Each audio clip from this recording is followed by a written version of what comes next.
Здравствуйте, здравствуйте, дорогие слушатели, читатели. Мы все-таки продолжаем наш цикл бесед у камина со сторителлером.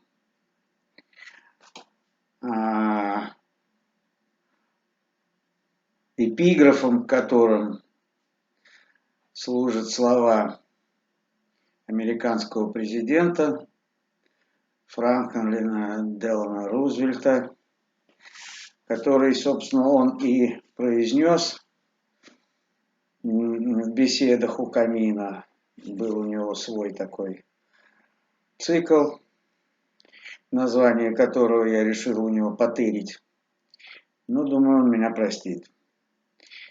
Так вот, эпиграфом к моим беседам у камина со сторителлером будет слова из этих бесед американского президента с американским народом.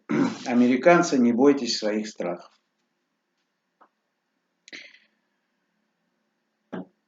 Темой сегодняшних бесед я взял недавно просмотренный мною фильм «Непокоренные» Клинта Иствуда.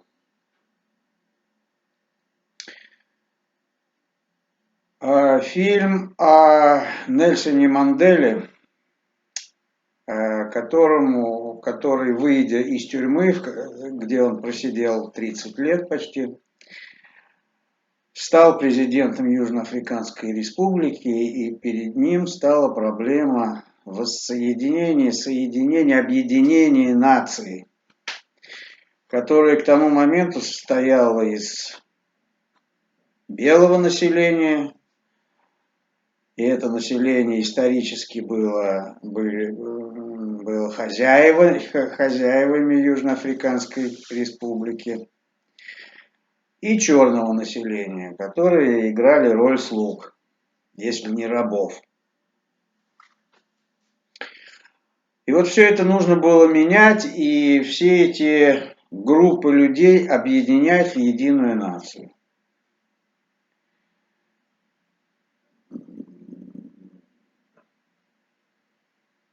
В фильме показано, как Мандела вдруг обращает внимание на регби. В ЮАР существовала культовая команда по регби, культовая в основном среди белого населения, так называемый Спрингбокс.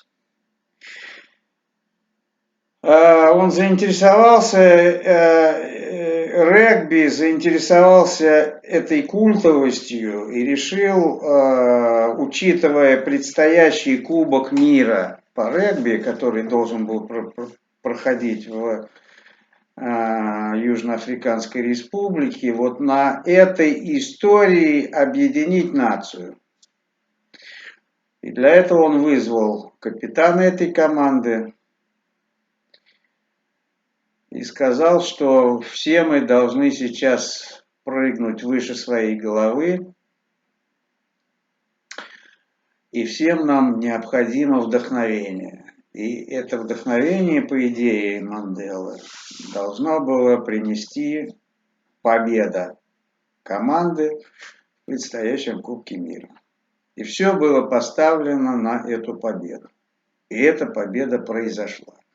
И нация, так или иначе, настолько, насколько могли объединиться вот эти вот разные совершенно кланы белых людей, черных людей, хозяев, бывших хозяев и бывших слуг.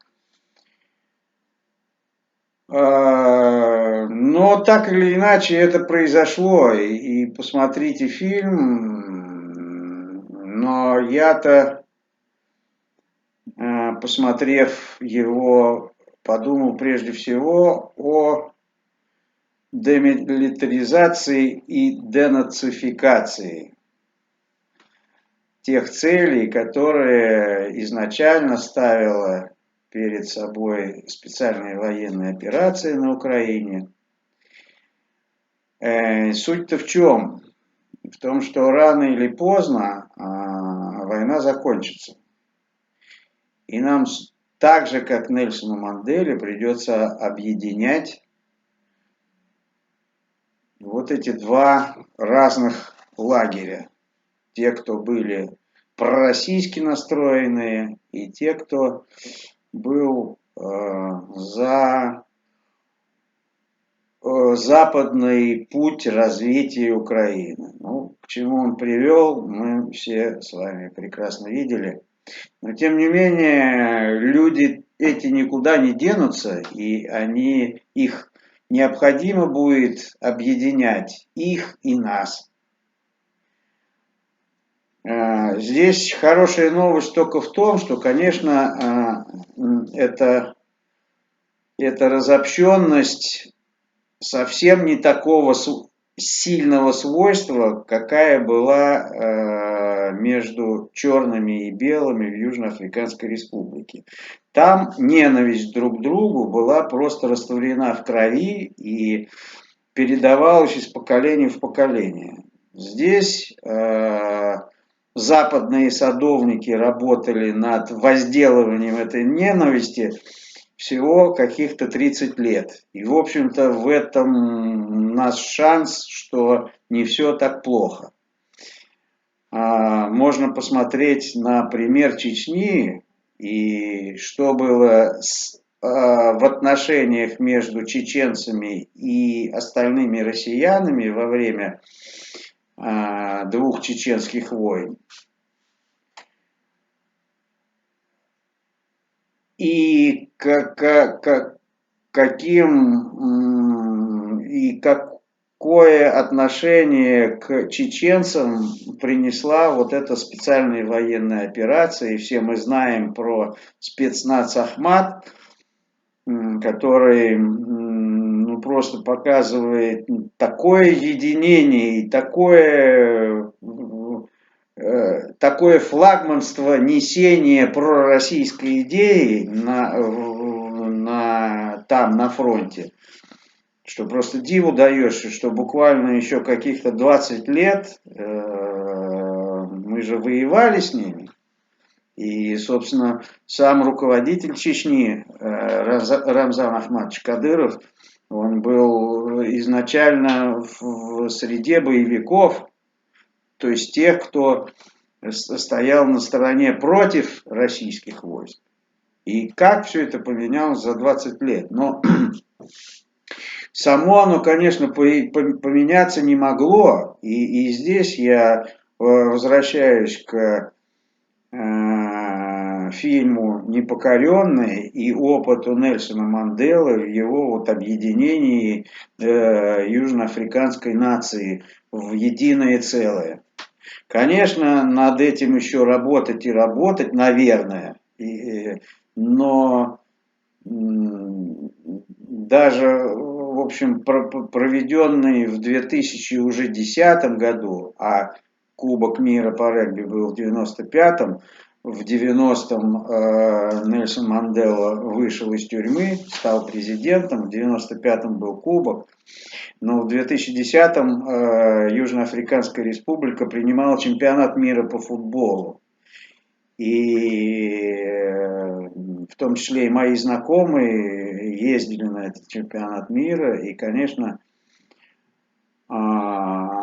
если в 2005 еще году я работал в Кувейте, и среди саудийской фирмы, с которой мы работали, в ней топовыми менеджерами были те самые бритиши, это жители Южноафриканской Республики, которые королева Англии давала свое английское гражданство, почему они назывались бритиши и очень гордились этим. Так вот, я разговаривал с одним из них, и он мне рассказывал, как он жил где-то в глуши, ну, условно говоря, на природе, и как там водились и тигры, и крокодилы. Я спросил, ну, как не страшно было вот среди тигров и крокодилов. Он говорит, в Йоханнесбурге гораздо страшнее. Но вот настал 2010 год, и люди, которые посещали чемпионат мира по футболу, в общем, уже не наблюдали того противостояния белой и черной расы внутри южноафриканского общества. И хочу вспомнить еще одну цитату из фильма. Мандела обсуждает шансы вот, команды по регби в предстоящем Кубке мира, и его советник говорит, что шансов у нас нету, и все эксперты говорят об этом. На что Мандела сказал, что если мы слушали, по мнению экспертов, мы все до сих пор должны были находиться в тюрьме. Это то же самое можно перебросить на то, что многие эксперты говорят о том, что мы никогда не будем братьями, имея в виду отношения тех, кто живет сейчас на Украине, и тех, кто живет сейчас в России. Мое глубокое убеждение, что, конечно, при определенной работе над отношениями все может вернуться к тем отношениям, в которых мы все, вот мое личное поколение и людей старше, жили при Советском Союзе, когда просто не было разницы между украинцем, русским. Еще более-менее было, можно было подумать о разнице между нами и прибалтами, нами и жителями Средней Азии, нами и кавказцами даже. Но Украина, Белоруссия, жители Украины, Белоруссии и России, это все было единая нация, единый язык, и несмотря на то, что кто-то говорил на суржике, кто-то на такой кондовой мове, но это не вызывало какого-то противостояния или неприятия. Это было даже в какой-то степени интересно послушать, как вроде бы такие же люди говорят на каком-то забавном таком языке. Так вот, я тоже не склонен доверять таким экспертам, которые говорят, что мы никогда не будем братьями. Будем обязательно. Главное закончить войну и начать вот ту работу по объединению наций, которой занимался Мандела в Южноафриканской республике. Но в фильме показана вот объединяющая история с точки зрения вот история про регби, которая объединила нацию. Ну или, по крайней мере, начало это объединение. Но, конечно, и тоже очень показательные слова были капитана этой команды, который вышел к своим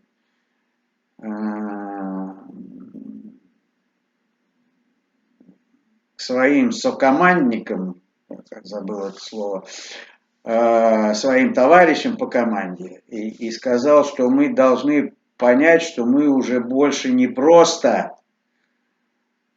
команда по регби. Мы больше, чем команда по регби, и всем нам это нужно понять.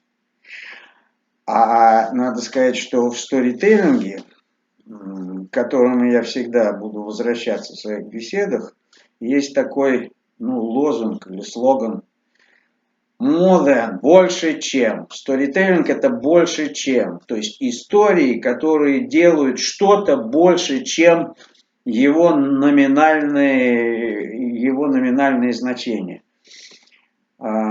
Сторителлинг делает спортивную команду больше, чем спортивная команда. В данном случае Это именно вот это создание этой объединяющей истории сделало команду по регби больше, чем команда по регби.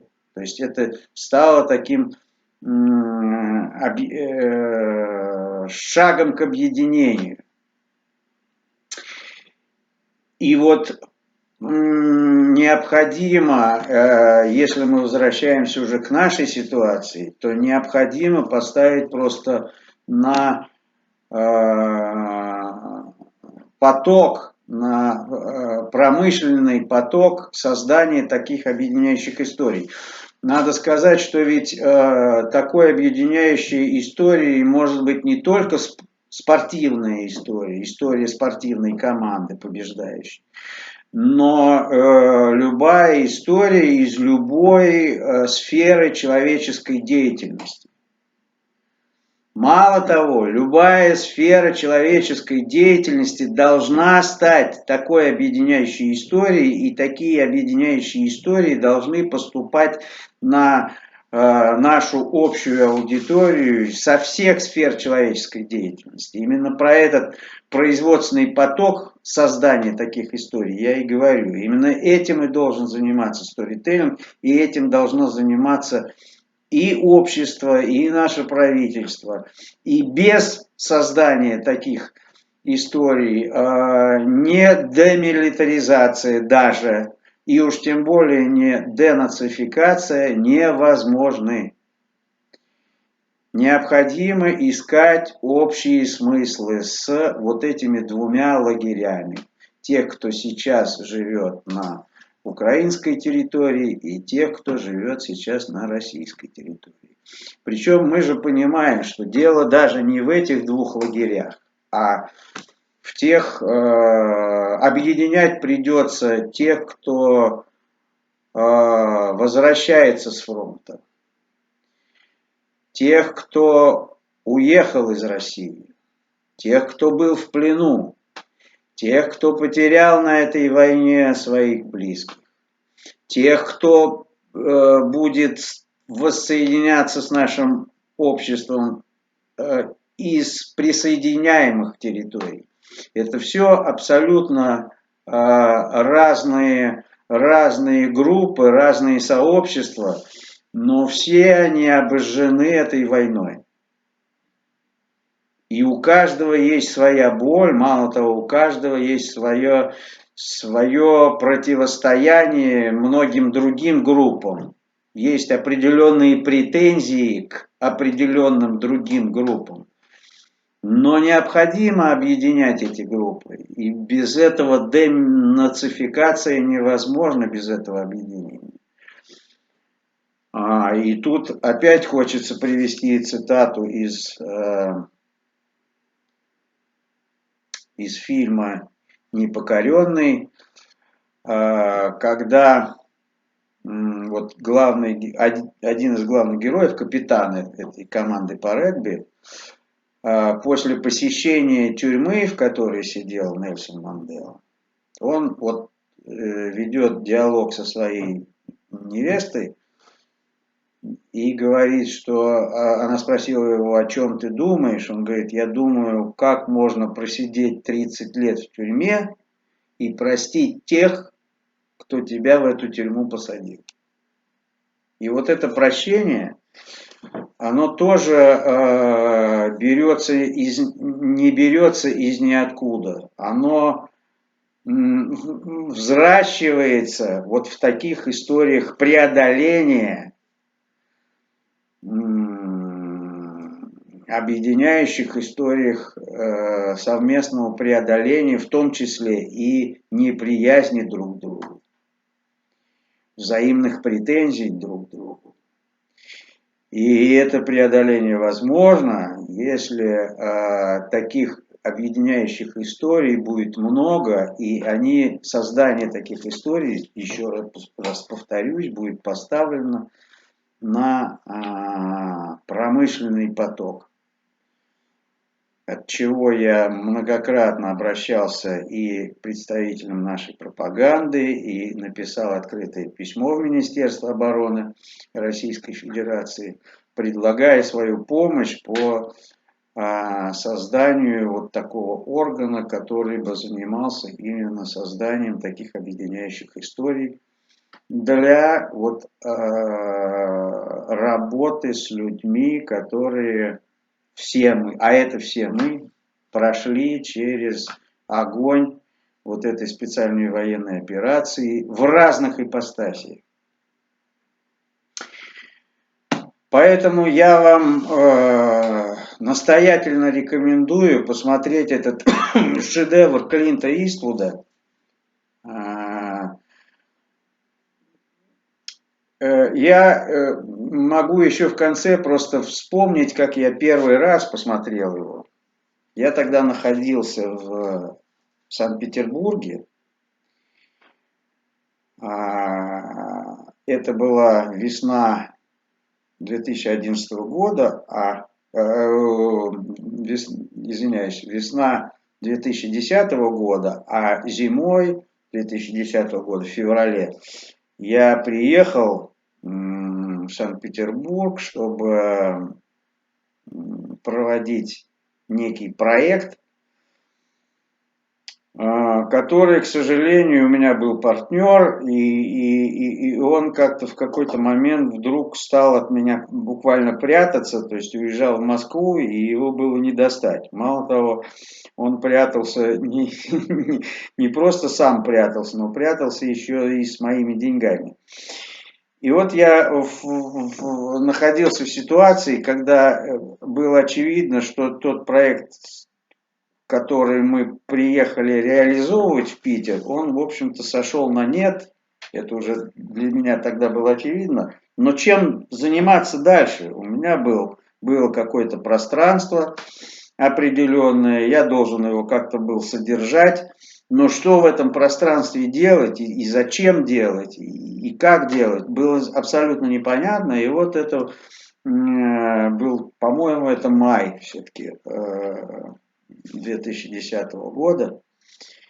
В очередное такое, в таком несколько растерянном состоянии я решил развеяться и пойти в кино. И вот попал на фильм «Непокоренный» Клинта Иствуда. И это было такое вдохновение.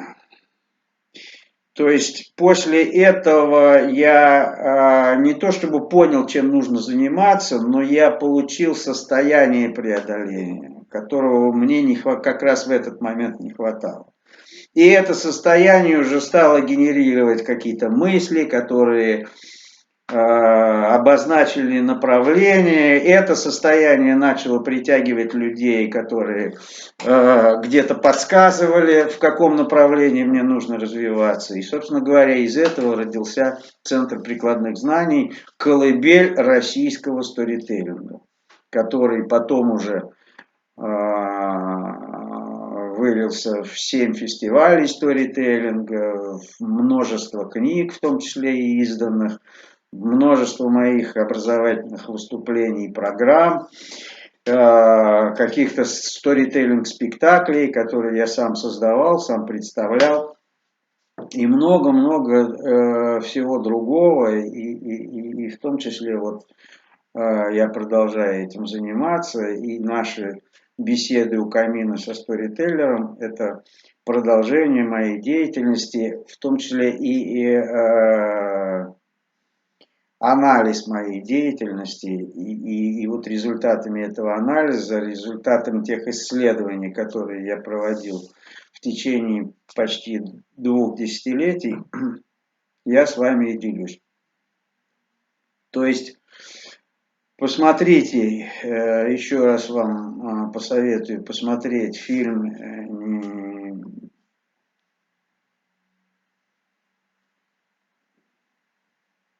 «Инвиктус», он по-латински называется,